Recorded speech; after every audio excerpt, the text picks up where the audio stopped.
Well, good morning, ladies and gentlemen. My name is Brian Malone, and I live in Dundee with my wife Sharon, who is here supporting me today. I sadly am approaching my 65th birthday far too quickly. More than 50 years ago, the late, great Martin Luther King cried out, "I have a dream." And you know, ladies and gentlemen, I have a dream too. I dream that the whole world will be dementia friendly. That is a task which I won't have time to carry out, but I thought I'd start with my local neighbourhood.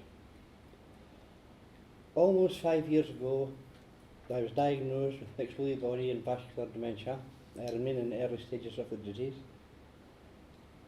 At first, I was in complete denial of the diagnosis and refused to believe it, accept it, or even try to understand it. I was suspicious of anyone who tried to tell me otherwise.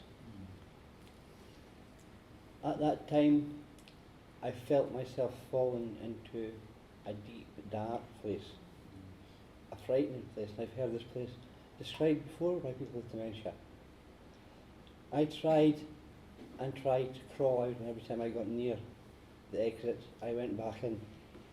This was a very bad part of the dementia, and it was also very bad for my wife and daughter.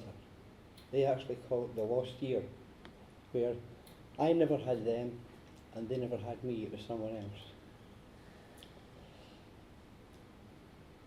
One thing is sure, I'd never want to go back to that place again. I also started to have nocturnal episodes where I would leave the house in the middle of the night dressed only in pyjamas, sometimes without slippers, and wander off into the night. Very luckily, I was unharmed during any of these escapades and picked up on most occasions by the Dundee police force. Now I am well known to that force, but only for good reasons. Things gradually started to improve for me when I was referred to Alzheimer's Scotland's resource service in Dundee. They had an early stage group for men with dementia, and I really started picking up from there on. I wanted to learn things again, I wanted to do things, I wanted to be part of things. And so around this time, my wife and I decided to just talk to the neighbours. We're in a small community, so maybe about 50 houses. So we went round the neighbours, had loads of coffee and biscuits, and told them that I had dementia and what they may see at any given time. They were all very empathetic and supported me right to the tip. Now when I leave the house alone, and in a nice way, I have maybe 50 pairs of eyes watching over me. Nobody ever asks where I'm going or what I'm doing, they just let me carry on. I know I'm safe in that particular part of the neighbourhood, so I'm quite happy, and my wife Sharon's quite happy for me to go into that. But things have progressed since then. We decided we should probably use the shops in the neighbourhood, the ones I would normally use. So we started this, and we first went to the newsagents where I would pick up my newspapers. But before we could start telling him anything, he said, "Yes, I know there's something wrong." Because some days he comes in and doesn't know which papers he normally reads. I help him to pick the papers up.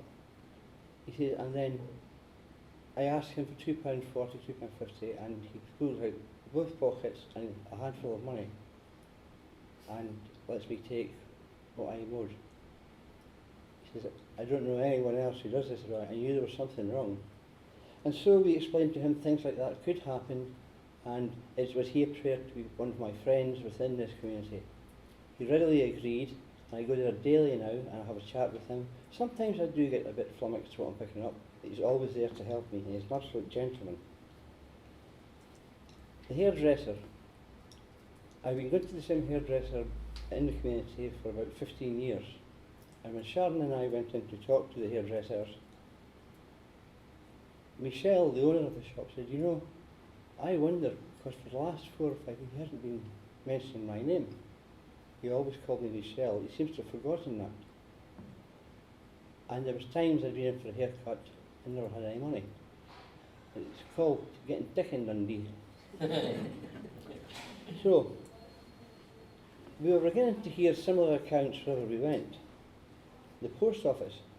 The staff there told us how I would look around and wait until I was the only customer left in the shop. They said they had one occasion I asked for 6 white elephants. And when I asked for 6 stamps, they realised it was envelopes I meant, not elephants. The pharmacist recalled that one day I asked for a chip of WD-40 when I really meant E45 cream. I can't imagine the colour of my face with a WD-40. The grocer, he had become very used to me coming into the shop, wandering about for 6 or 7 or 8 minutes and saying goodbye and not purchasing anything. I think I must have went in there because it's just part of the network of shops, so I was happy to go in.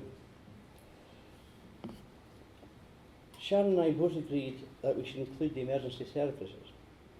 So we were visited home first by the fire service. We did a full risk assessment of the house, where I was likely to be found during the night or during the afternoon in any emergency. They made a complete care assessment on me, and then we called the police. Well, they already knew me, unfortunately, and they did the same. They had written out a risk assessment form specifically for me. Any time that I was out of the house during the night, they were able to put me and the house together and take me home again. The Dundee Social Services offered me some help. They came to assess the house also, and they found if they put a movement detector in the hallway and an exit alarm on the door, this would rouse Sharon if I did go out during the night or at any time during the day. It's reset for a minute to a minute and a half. The alarm would go off at the air control base, and their promise to me they would send out a mobile vehicle immediately to my area.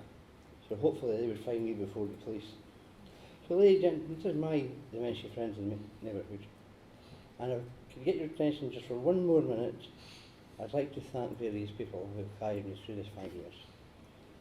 Firstly to Alzheimer's Scotland, for it was they who pointed me in the right direction when I lost my way. The officers, staff and volunteers of the Scottish Dementia Working Group, they are without doubt very special people. Susan Burns, who is our Joint National Coordinating Officer, is here today with me to support me, and our chair from the group, Henry Rankin, and a committee member, Archie Latta. So, no matter where we go from the Scottish Dementia Working Group, we always have support. There's always an officer. So say I've been into Europe and an officer was with me the whole time. And you, ladies and gentlemen, for having the patience to sit and listen to me today.